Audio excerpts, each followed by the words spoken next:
I'd been looking forward to a quiet weekend alone in the Blue Ridge Mountains, a chance to escape the relentless hum of the city. I'd picked a narrow ridge off one of the less traveled trails, the kind of place that felt suspended between the peaks, where the wind wove itself through the pines like a whisper.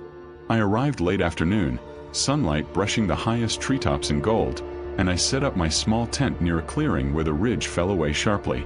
The air was crisp, the scent of pine sharp and calming, and for a while the isolation felt like freedom.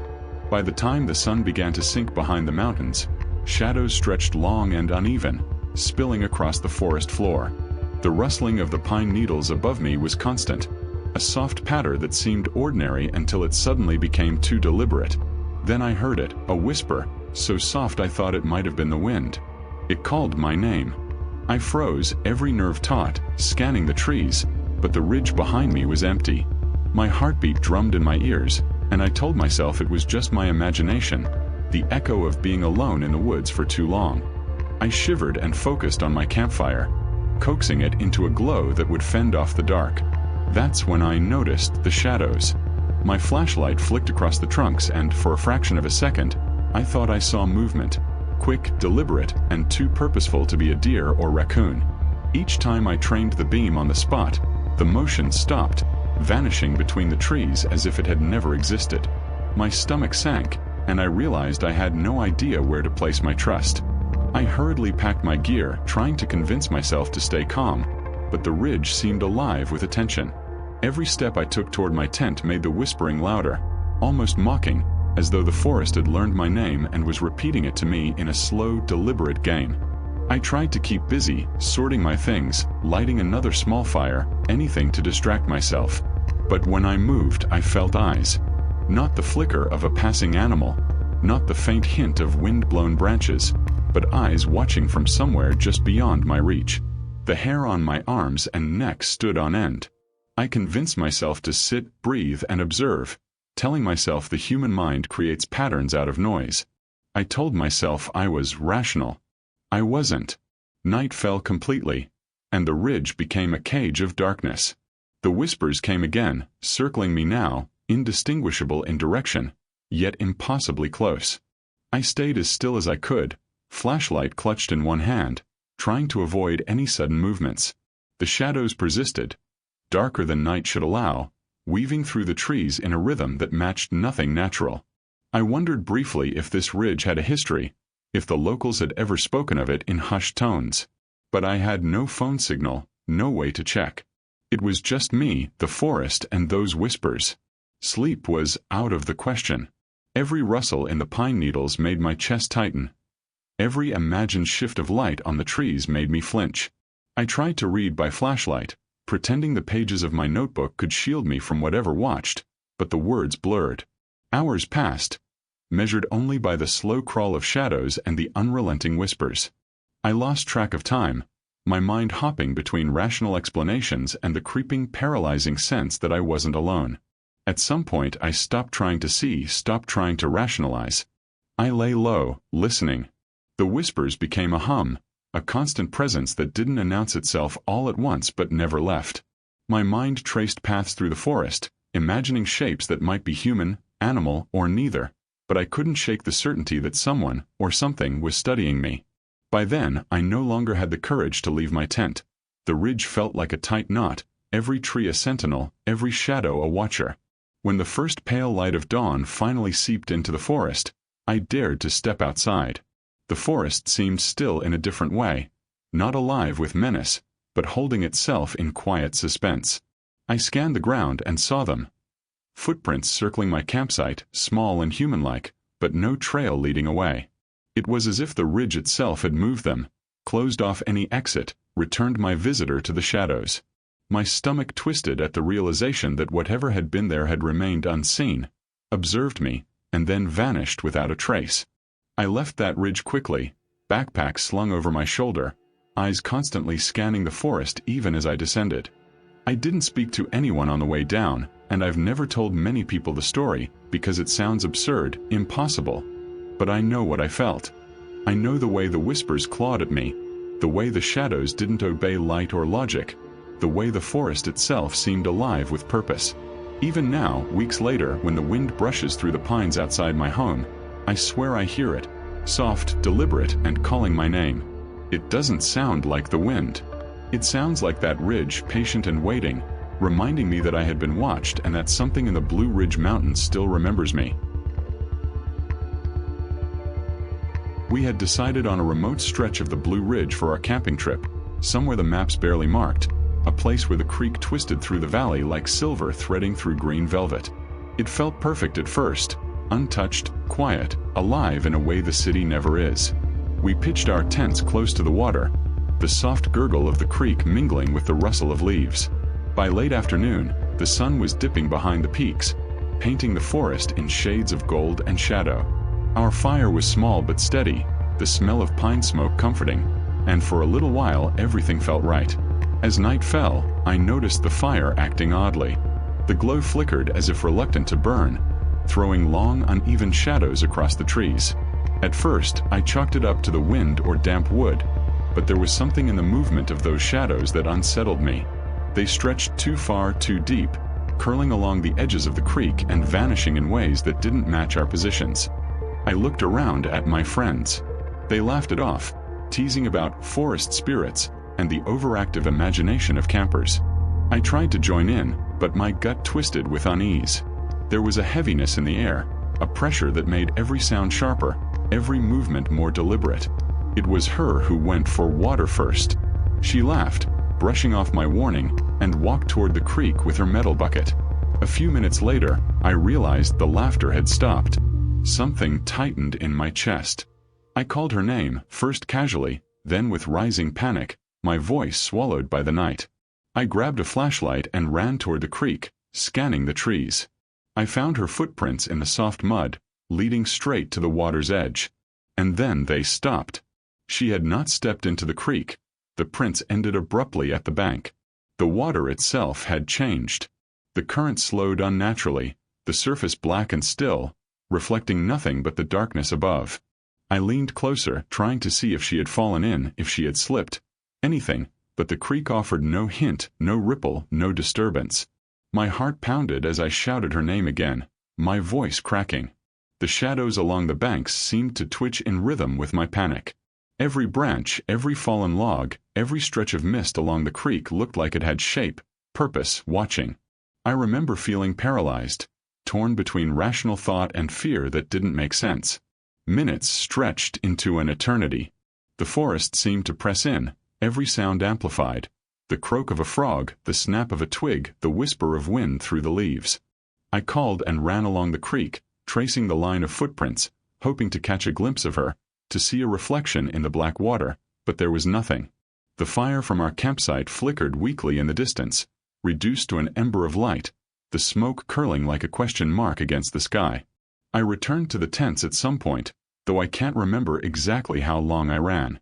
My friends were clustered together, faces pale and eyes wide, all pretending calm while our shared unease hung heavy in the night air. We tried to rationalize what had happened. Maybe she had wandered off into the woods and we hadn't noticed. Maybe the shadows had played tricks on us. But there was a certainty I couldn't shake. The creek, the footprints, the unnatural blackness of the water. It wasn't human error. Something in that valley had claimed her attention and wouldn't let go. Hours passed without sleep. Every rustle along the creek, every snap of a branch, made me startle. My flashlight became both shield and burden, casting light into darkness that seemed to ripple away from it, always just out of reach. Occasionally, I thought I saw her form at the edge of the firelight, always turning away or vanishing into the woods before I could call out. My friends whispered, shared uneasy glances, but none of us dared go near the creek again. It felt forbidden, the air around it thick and unwelcoming. By dawn she was gone. The fire had burned itself down to a whisper of ash, the tents were cold, and the valley seemed empty, too empty. We searched again, moving slowly along the creek, eyes darting to every shadow, ears straining for the smallest hint of movement. But the footprints that had led her there were gone as well, erased by some unseen hand, leaving nothing but mud and the slow black water. The forest was silent, the usual morning chorus of birds and insects conspicuously absent, as if it were holding its breath. We left the campsite shortly after sunrise, Each step weighted with disbelief and fear. None of us spoke much on the way back down the ridge, only glances that confirmed our shared certainty that something had happened, something that could not be explained. Even now, when I pass a creek or hear the rush of water over stones, I remember the black stillness of that water, the way shadows moved with intent, the way the night seemed to watch and wait. I can't help but wonder if she's still there, somewhere beyond sight, drawn to that unnatural current, or if she was swallowed entirely by the valley itself. I haven't returned, and I don't intend to. The memory is sharp enough, the fear persistent enough, that the creek in the Blue Ridge Mountains exists in my mind as a warning. You can lose yourself in the wilderness, in the beauty of isolation, in the simplicity of a campfire. But the forest is patient. It waits. It watches. And it sometimes claims more than you think you're leaving behind. I had set out early that morning, wanting to hike a trail I hadn't touched in years, one that hugged the ridges of the Blue Ridge Mountains and promised quiet and solitude. The air was crisp, the scent of damp pine filling my lungs with each breath, and at first, the trail was everything I hoped for. Narrow, twisting through rock outcrops and fallen leaves, with occasional bursts of sunlight breaking through the thick canopy. Birds called occasionally, squirrels chattered in the underbrush, and the distant creek murmured like an old familiar song. I had no intention of pushing too far, but something about the trail, the rhythm of my boots on packed earth, made me feel alive, alert, and entirely alone. I was halfway up the ridge when I first heard it, a child's voice singing, soft and sweet, weaving through the trees behind me. I stopped abruptly, every muscle tense. It wasn't a tune I recognized, just a simple melody, lilting and clear. My first thought was that some hiker or camper was nearby, but when I spun around, the path was empty. Nothing moved, no shadow of a person, just the trees bending lightly in the wind. I shook my head, trying to laugh it off. Maybe a child from a cabin farther down had wandered here. But the voice came again, closer this time, and perfectly in tune, echoing in a way that made it sound both right behind me and impossibly far away at once. I started walking again, faster, scanning every bend in the trail. The singing followed, keeping pace, but there were no footsteps, no rustling in the underbrush that would indicate someone, or anything was actually there. The sound moved over cliffs and through valleys. Impossible for a single voice to carry so clearly in multiple directions. My unease grew, a cold weight settling into my chest, and I realized I was no longer certain of the path. Where the trail had been clear and familiar earlier, now it twisted strangely, curving into sections I didn't remember. Rocks I had passed before were gone, and the trees seemed closer, taller, and darker, enclosing the ridge like a cage. As the hours passed, the sun sank behind the peaks, and shadows crept along the trail in ways that made it impossible to judge distance or depth. The child's voice never stopped, drifting through the ridge in soft melodic loops. Sometimes it would laugh quietly, a sound that was innocent on its own but deeply wrong in context, echoing over the valley as if mocking me. I tried calling out, asking if anyone was there, but my voice seemed swallowed by the forest. No answer came except the persistent melody, always surrounding me, always just beyond reach. I tried to retrace my steps, back the way I thought I came, but every turn led deeper into the unfamiliar woods. Trees twisted in directions I didn't remember. Fallen logs blocked paths I swore I had passed, and cliffs loomed where I knew there had been gentle slopes. It was as if the ridge itself had shifted overnight, reshaping to trap me. The further I went, the more I felt eyes on me. Not human eyes, at least not any I could see, but a weight in the forest, a sense of being observed by something patient, waiting for me to make a mistake. Night fell completely, and the trail vanished entirely. I had no choice but to stop, huddling behind a thick pine as the wind whispered through the branches. The singing grew louder now, surrounding me from every direction. The melody looped and layered itself, so that I felt I could stand in one spot and hear multiple voices all at once, though none of them had bodies I could see. My flashlight cut narrow beams into the darkness, illuminating only short lengths of forest, and each beam seemed to draw the shadows closer rather than pushing them away. I realized then that I was utterly alone, yet not alone at all. Hours passed, or maybe minutes, it was impossible to tell. The singing continued relentlessly, ceaseless, wrapping around me like smoke. I tried to keep moving, stepping carefully, always scanning, always listening. My shoes sank into thick moss and loose earth, and I became aware of the steep drop-offs on either side of the ridge, cliffs that seemed to have appeared where none should have been. Every misstep was a threat, and yet every pause brought only the song closer, teasing me, guiding me deeper into the forest. My mind clung to logic, to the possibility of fatigue or imagination, but every rational thought was drowned by the clarity of the voice and the impossibility of the trail. At some point I reached what I thought might be a clearing. I stumbled into a small rise, half expecting to find the child standing there, maybe waiting for me to approach. Nothing. Just trees, tall and silent, with the occasional flicker of moonlight catching a branch. The singing continued, soft now, almost coaxing, weaving through the ridge like a thread I could never grasp. I sank to the ground, exhausted, shivering, and tried to remember my map, my compass, the safety of home. None of it mattered. The forest was a trap, the ridge a shifting puzzle, and the voice was the key I could never find. By the time the first light of dawn broke over the mountains, I was still on the ridge, weary and disoriented. The singing had stopped with the night, leaving only a lingering echo in my ears, a memory of melody that was both haunting and empty. I stumbled down the trail as best I could, every step cautious, until finally I reached the main path that led back toward the road. The forest behind me looked like any other stretch of ridge, sun glinting off the trees, water running in familiar channels.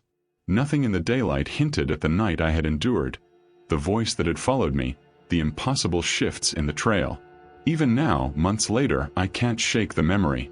The clarity of that voice, the perfection of its echo, and the way the forest seemed to change around me. Those details linger, tangible and unsettling. I tell myself it was exhaustion, the isolation, the way the mind plays tricks in the mountains. But I know better.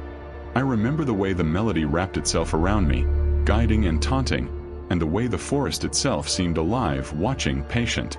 I have returned to other trails, familiar ones, but I never hike alone on narrow ridges anymore. The memory of that voice, those echoes from the ridge, stays with me, a quiet, unyielding reminder that some parts of the mountains are not meant to be understood, only endured. We had arrived at Devil's Hollow in the late afternoon, setting up our tents in the small clearing that the locals whispered about with caution. The hollow was tight, hemmed in by steep ridges, the trees growing dense and crooked as if they had been bent by decades of wind and neglect. The air was humid, carrying the faint scent of damp earth and rotting leaves, and even in the late afternoon, there was a heavy stillness that made the place feel alive in a way that was almost oppressive. Some of the older folks in the nearby town had warned us. This was not a place where people came for leisure. Strange disappearances had been recorded, though no one seemed willing to talk openly about what exactly happened. We laughed it off at first, joking about ghosts and forest legends, trying to ignore the chill that crept down our spines. By the time night fell, a thick fog had started rolling in, drifting through the hollow like a living thing. It thickened quickly, swallowing the moonlight and reducing the clearing to a ghostly gray.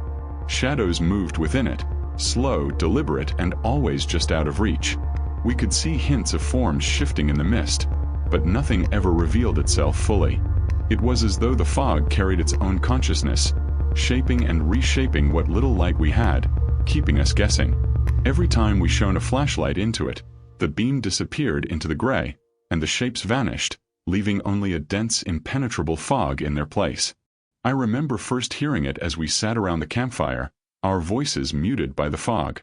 There was breathing, not ours, not in rhythm with our movements, faint but deliberate. Footsteps, careful and measured, yet never approaching from any clear direction. Occasionally, a soft cry would echo from the depths of the mist, so close it felt like someone was right beside us, then fading instantly into nothing. The hollow seemed to pulse with it, a rhythm all its own, and a feeling of dread settled over me that was heavier than any fear I'd known before. One of our friends, desperate or perhaps foolhardy, decided she would leave the clearing to explore, to see if she could find the edge of the fog. She stepped forward, her flashlight barely cutting through the gray, and the mist swallowed her immediately. 1 second she was there, the next she was gone. We called for her, shouted her name, voices tight and trembling, but only her scream answered, piercing through the fog and echoing off the ridges. It was long, drawn out, unrelenting, and it felt like it belonged to the hollow as much as it belonged to her. We rushed forward, stumbling through mud and roots, but the fog moved with her, or maybe around her, never allowing a clear view, never letting us reach her. We stayed in the hollow through the night, huddled near the dying fire, shivering and whispering to one another. Each sound, another footstep, a soft cry, a rustle of leaves, set our hearts racing. The fog seemed almost aware, moving just enough to block our path, to shift the shadows so that any attempt to navigate out of the hollow became impossible. The trees leaned in, branches reaching like hands, and the ground itself seemed uneven, subtly reshaping beneath our feet. Time passed in disjointed stretches, marked only by the rise and fall of her screams and the rhythm of our panicked breathing. When the first light of dawn crept into the hollow, it did little to relieve the dread that had settled into our bones. The fog had thinned, revealing the clearing again, but the forest looked almost identical to the night before, as if nothing had changed except the absence of our friend. We found footprints in the mud, small and human-like, but all of them led in circles, always returning to the hollow, never outward. The forest had refused her passage, guiding her steps back into its grip, erasing any path that might have led to safety. We called out again, but the hollow remained silent except for the occasional whisper of wind through the trees. We left soon after, moving down the ridge cautiously, unwilling to look back. The hollow remained behind us, silent, patient, as though it had claimed her for itself and had no interest in releasing anyone else. None of us spoke on the way back, each lost in the memory of the fog, the sounds, the way the hollow seemed to breathe and move around us. Even now, I can't drive past the Blue Ridge without remembering the dense, white mist, the slow movements in its depths, and the certainty that some part of that forest is aware, waiting, unwilling to let go. The memory lingers, gnawing at the edges of thought. I replay her scream, her sudden disappearance, and the strange circular footprints over and over. No one I've told seems to understand, or perhaps no one wants to believe, how completely the hollow controls the space within it, how it can manipulate perception and time and movement to trap those who enter. I've avoided the area ever since, but the image of her stepping into the fog, fading into its depths, haunts me. I don't know if she is still somewhere inside, or if she was taken entirely. The hollow offers no answers, only the echo of what occurred, a lingering dread that remains long after the fog has lifted. We had chosen Bear Creek for its isolation, a stretch of the Blue Ridge where the road ended in gravel and the forest swallowed everything beyond it. The creek twisted through the valley, the water dark and fast, and the trees crowded close enough that even the afternoon sun barely reached the forest floor. Setting up camp had felt peaceful at first, the smell of wet pine, the quiet rush of water, and the knowledge that we would have the place to ourselves. We built a small fire, its flames bright against the darkening woods, and told stories that made us laugh a little too loudly, as though we could scare away the unease that hovered at the edges of the valley. As night fell, the forest grew denser in both sight and sound. It was then we heard it, a low howl that seemed almost human in its cadence, stretched and deliberate. At first, we assumed it was wolves, but the sound was too precise, almost communicative, as if it carried meaning we couldn't understand. The howl repeated, sometimes singular, sometimes in chorus, surrounding our camp from all directions. My stomach twisted as I realized the sound was moving around us, not bound by distance or direction, echoing through the trees in a way that made it impossible to tell where it originated. The first movement caught our attention soon after. Shadows stretched through the forest, barely distinguishable from the darkness, but with a strange, deliberate pattern. One silhouette mirrored my movements exactly, standing still when I moved, shifting when I stayed, as though observing me with intention. I called out, thinking one of my friends had wandered ahead or been pranking me, but their laughter had faded, replaced by a tense silence that made the forest feel heavy. Each flicker of our firelight revealed more of them. Shapes just beyond the trees, always half hidden, always watching, moving in ways that didn't belong to animals. The howls intensified, and it was impossible to ignore the sense that they were communicating with those silhouettes, orchestrating something beyond our comprehension. Our group huddled close, voices low, fear threading through every word. I tried to convince myself it was just an illusion, the firelight throwing trees and branches into shapes that seemed alive, but every instinct screamed that we were not alone, that the forest itself had become aware of us. Hours passed, each howl punctuating the night with a rhythm that was both alien and intimate. We tried to ignore the shapes, focusing on our fire, but the feeling of being watched never left. When one of our friends went to check the perimeter, he didn't return. We called, our voices shaking, but only the howls answered, layered over one another in an eerie, almost melodic cadence. We shone flashlights into the darkness, tracing the path he had taken, and found his footprints leading straight to the edge of a cliff. And then they ended. The earth gave way to sheer drop, no sign of him beyond that point, as though the forest had swallowed him whole. Panic set in. We called his name until our throats burned, scanning every shadow for movement, but the shapes had retreated slightly, lingering at the edge of perception, still observing. The fire dwindled as we tried to keep it going, but the howls didn't relent. They moved with us, following our flight through the woods, fading only when we reached the point where the trees began to thin and the gravel road returned. Even after we left Bear Creek behind, the memory clung to me. I can still hear the cadence of those howls in my dreams, each one deliberate, communicating in a way I cannot comprehend. The shadows, the shapes that mirrored us, the way the forest seemed alive and aware, it was all real. I have returned to other secluded spots, but nothing compares to Bear Creek. The memory lingers, a quiet, unshakable certainty that the forest can watch, can communicate, and sometimes it takes what it wants.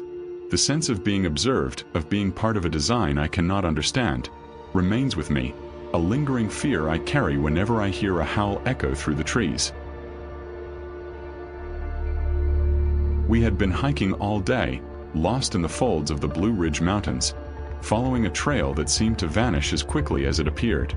The sun was dropping behind the peaks, and the shadows between the trees grew long and heavy, swallowing the forest floor. We were tired, hungry, and more than a little desperate for any sign of shelter. That's when we stumbled across it, a small cabin tucked into a hollow, its wood-weathered gray roof sagging slightly, and smoke curling faintly from the chimney. There was no sign on any map, no trail leading directly to it, and yet there it was, incongruously alive amidst the silence of the forest. The door was unlocked, creaking on its hinges as we pushed it open. Inside, the cabin was warm, smelling faintly of wood smoke and cooked food. A small fire pit sat in the center of the room, embers still glowing faintly, and around it, belongings were scattered in a way that suggested someone had just stepped out for a moment. Pots on the counter, clothes draped over chairs, a loaf of bread and some fruit resting on a table as if left deliberately. I called out, expecting a voice in reply, but there was only the hum of the forest outside, muffled and distant. Still, something about the place felt wrong, comfortable, yet charged with the sense of being watched. That night, as we settled on the floor with sleeping bags, trying to convince ourselves that the cabin offered a simple refuge, I heard it. Footsteps above us. Light, careful, moving across the ceiling. At first I thought it must be one of my friends pacing nervously, but they were already asleep, huddled against the wall. The steps continued, deliberate and slow, circling above in patterns that didn't match the space. I forced myself to stand, flashlight in hand, and tried to locate a staircase or loft. There was none. The ceiling was flat, unbroken. I pressed my ear against the boards above, heart hammering, hearing the soft scrape of movement, the faint exhale of breath that wasn't mine. Fear built like ice in my veins. I whispered to my friends, but they remained half asleep, murmuring incoherently, unsure or unwilling to acknowledge what I was hearing.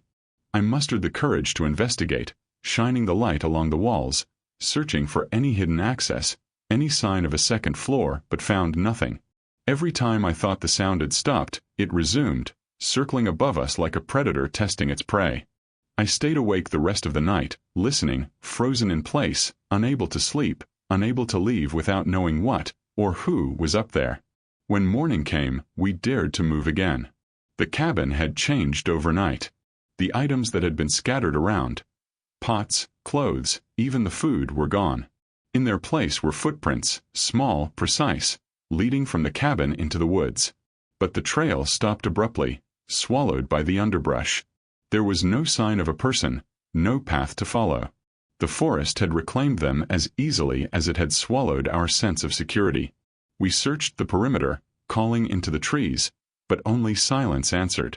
We left the cabin quickly, hurrying down the slope, glancing back at the hollow where the small structure had waited for us, patient and watchful. Even as we descended, I could feel its presence lingering, a sense that it had observed us, allowed us in for some purpose we could not understand, and then released us with a warning. The forest seemed quieter afterward, but heavier, as if something had shifted in its balance. Weeks later, the memory of that night remains vivid. The sounds above us, the impossible disappearance of the cabin's contents, and the footprints that led nowhere, they haunt me. I have returned to the mountains, seeking rational explanations, but none exist. The cabin had no address, no owner, and no trail connecting it to the world. Yet I know what I saw, what I heard. It was real in a way that defies logic. I don't speak of it often because I fear people will think me delusional, but I remember the warmth of the fire pit, the smell of food, the sense of being watched, and the unnatural silence that followed.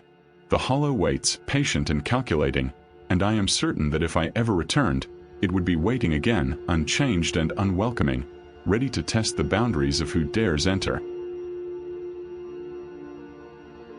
We had chosen a narrow ridge for our camping trip, one that jutted sharply above the valley, jagged and uneven, with steep slopes falling away on either side. The forest there was thick, the trees growing close enough that even in daylight, the ridge felt shadowed and isolated. We pitched our tents in a small clearing, rocks jutting through the mossy ground, and spent the late afternoon settling in, gathering firewood and listening to the distant murmur of a creek far below.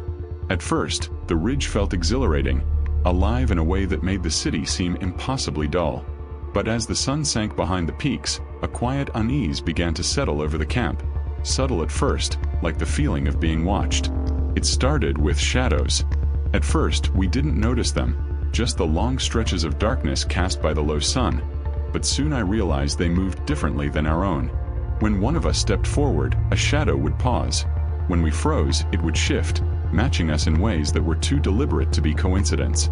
I laughed nervously and pointed it out, but my friends were quiet, their faces tight with an unease they didn't speak. The shadows weren't cast by the trees or the ridge. They moved independently, lingering along the slopes, always just beyond the firelight. As darkness fell fully, the shadows changed. They stretched in impossible ways, bending around tree trunks and rocks, moving closer to the tents, elongating across the moss and dirt like smoke that refused to dissipate. Each time we tried to leave the clearing, they mirrored our movements, never breaking pattern, always anticipating us. The fire flickered and sputtered in the cool mountain air, and with every gust of wind, it seemed the shadows drew nearer, pressing in, testing boundaries that shouldn't exist. I could feel the weight of their presence, a cold, patient observation that made every step feel heavy and deliberate. We debated leaving, but even the thought of moving through the forest was terrifying.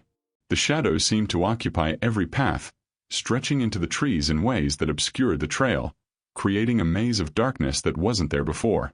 At some point, I realized we weren't running from a thing we could see.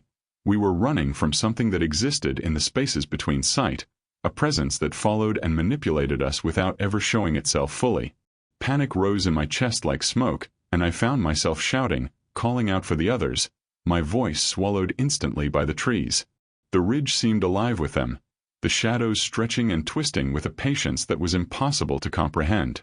Eventually, we fled the clearing, stumbling over roots and rocks, tripping over each other in our terror. The forest beyond the ridge's edge should have offered safety, but as we neared the tree line, I saw them again, shadows waiting. They mirrored our frantic movements perfectly, shifting as we shifted, always keeping pace, impossible in their precision. Even as we tried to descend the slopes and reach a more open area, they followed, persistent and unyielding, as if the forest had chosen us to remain within its grasp. We didn't stop until the first hints of dawn touched the peaks, and even then, the ridge seemed to watch, silent but unbroken. The shadows lingered at the forest's edge, stretching and waiting, as though aware of our exhaustion, our fear, and the relief of light. We left the ridge quickly, never looking back, but the memory followed me. The way the shadows moved, the impossible synchronization, the knowledge that they could be anywhere just out of sight, observing and waiting. Even now, I feel the pull of that ridge in quiet moments. When the sun dips low and the trees cast long, strange shadows, I swear I see the same shapes at the edges of my vision, moving independently, always watching. The ridge, the shadows, and the forest's patience remain with me, a reminder that some places in the Blue Ridge Mountains are not meant to be understood, only survived, and that the forest sometimes claims more than just your attention. It claims the certainty of your senses, leaving behind only doubt, fear, and a lingering, impossible presence. We had set up camp along a narrow section of trail that twisted through the lower ridges of the Blue Ridge Mountains.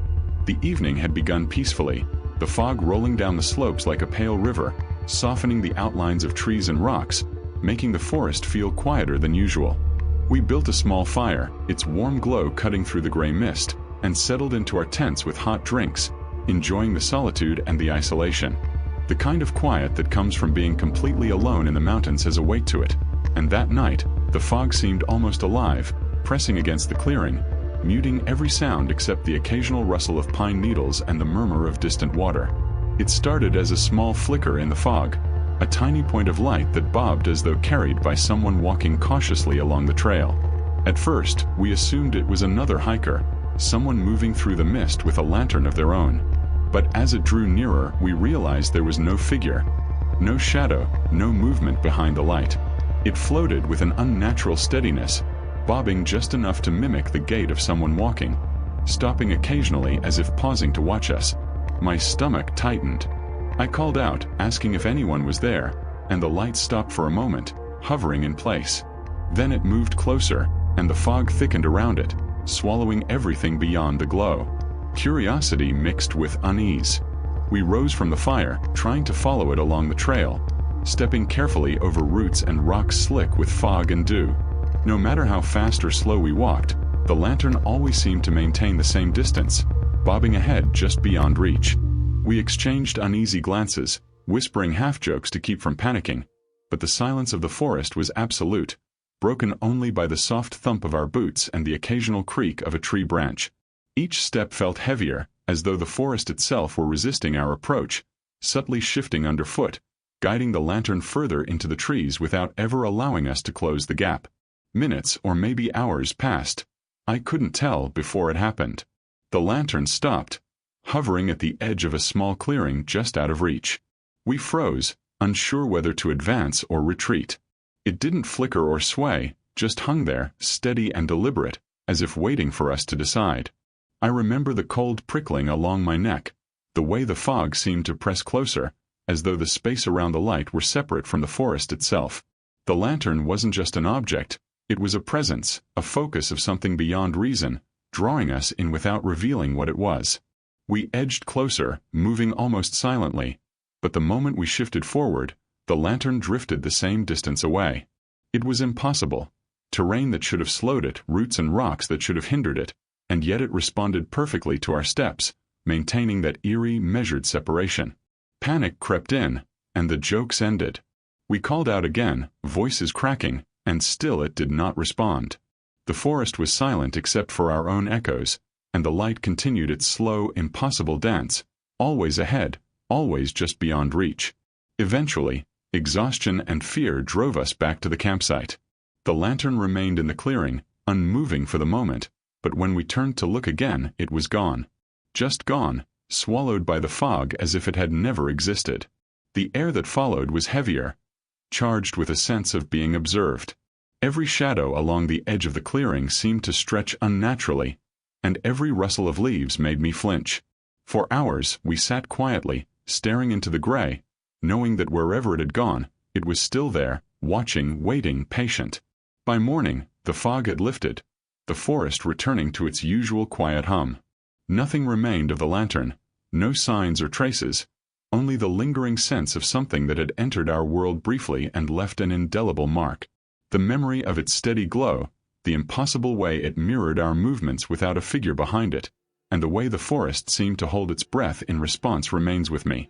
Even now, when I hike in the mountains or see fog curling along the ridges at dusk, I can't help but feel that same presence, just out of reach, patient, observing, and impossible to ignore.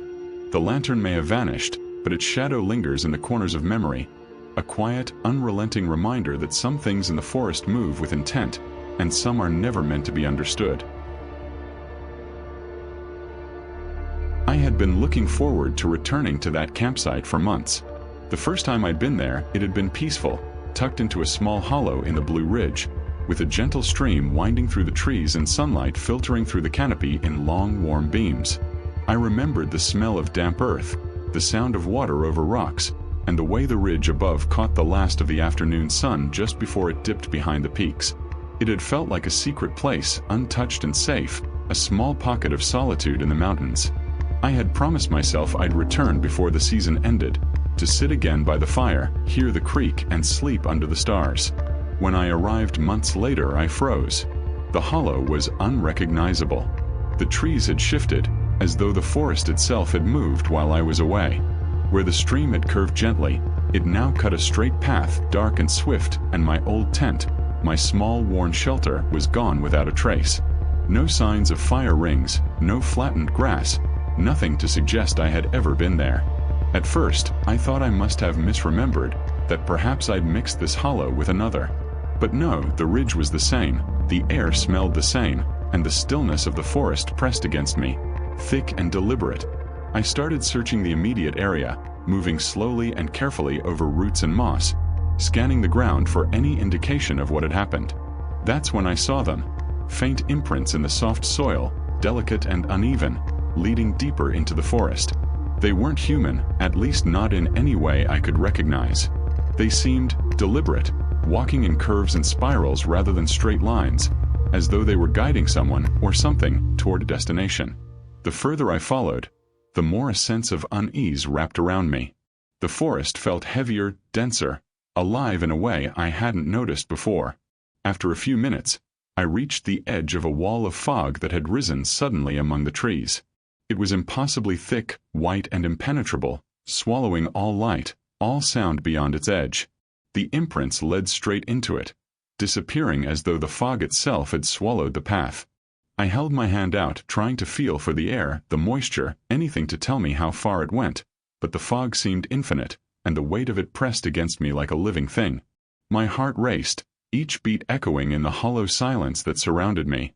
I wanted to step forward to see what had taken the place of my campsite, to reclaim the hollow I had known, but a deeper instinct warned me otherwise. The forest felt hostile, as though it had rejected me for some reason I could not understand. The imprints ended at the fog, and I could sense that moving into it would take me somewhere I did not want to go, or might never return from.